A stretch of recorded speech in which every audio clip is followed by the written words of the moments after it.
Good morning, everybody. This is Diggs. It's another beautiful day out here in the Pacific Northwest, and today we're going to be talking about solo play versus party play in terms of farming in Ni no Kuni. We're going to talk about why I've shifted to be more of a solo play farmer, where I might kind of get in and do a little bit more party play, and how kind of they each have benefited me. So let's go ahead and dig in. So when I first started playing Ni no Kuni, I did a lot of farming party experimentation. A lot of you guys know my Territe videos. A lot of you guys are familiar with my alt farming videos. And I've had reasonable success in farming parties. And I think you can have really good results in farming parties. I think the big problem with farming parties is twofold. I think the range on EXP gold and potentially items sometimes can be a little bit finicky. I have heard that it's 54 meters according to the meters in game, which are good for some places, but not good for others. And in some camps are going to be better for party farming than others.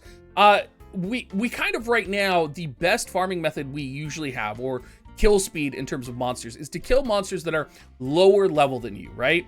So right now I'm a level 67 and you're seeing me kill level 62 monsters because I can kill them quickly, I can farm them quickly, I'm gonna get a lot of gold, and I'm gonna get a lot of EXP, right?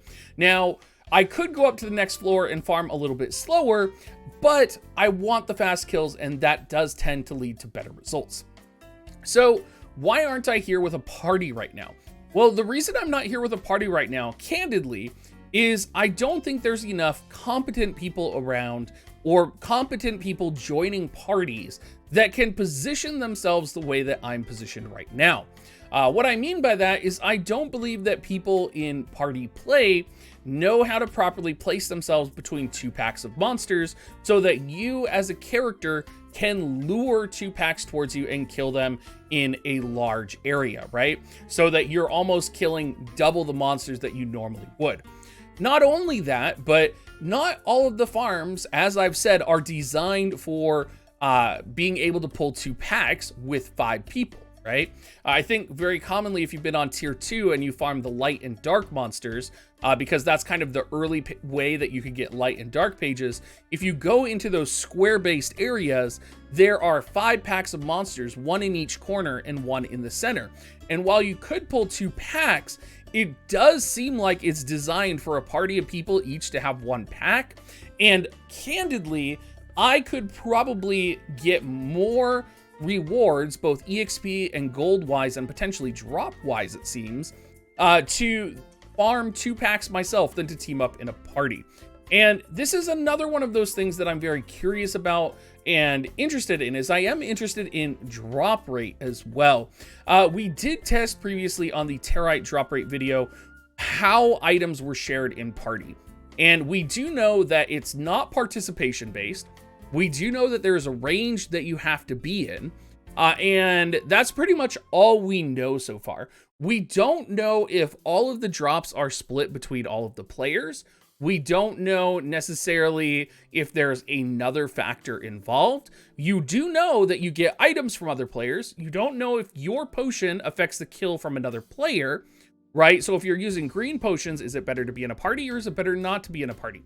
There's a lot of factors that we don't know, and people will claim to know right now, and they don't realistically know.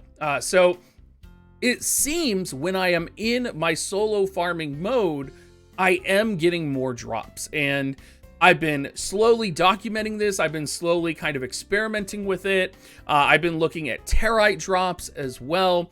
And I've been talking to other players in the community, and the consensus does seem to be that solo play, the further you go into the game and the kind of further that you progress, is actually better than party play. Now, when I look at my early testing, when I was looking at farming with alts, what we were doing where we were gathering 5 people who all had really powerful alts, farming low-level monsters, so no matter what, we were going to kill fast. So you didn't notice the difference nearly as much as you do at higher levels, right? And when you're at these higher levels, you would think that players know how to position themselves. You would think that every camp would be set up specifically so that you could party farm it in an efficient way. And the reality just is, It's not. It's not all the camps are set up that way. Not all the camps are made even. Not all the monsters are made even. Some monsters could have ranged attacks, which can completely change your kill speed if you are fighting the wrong monsters.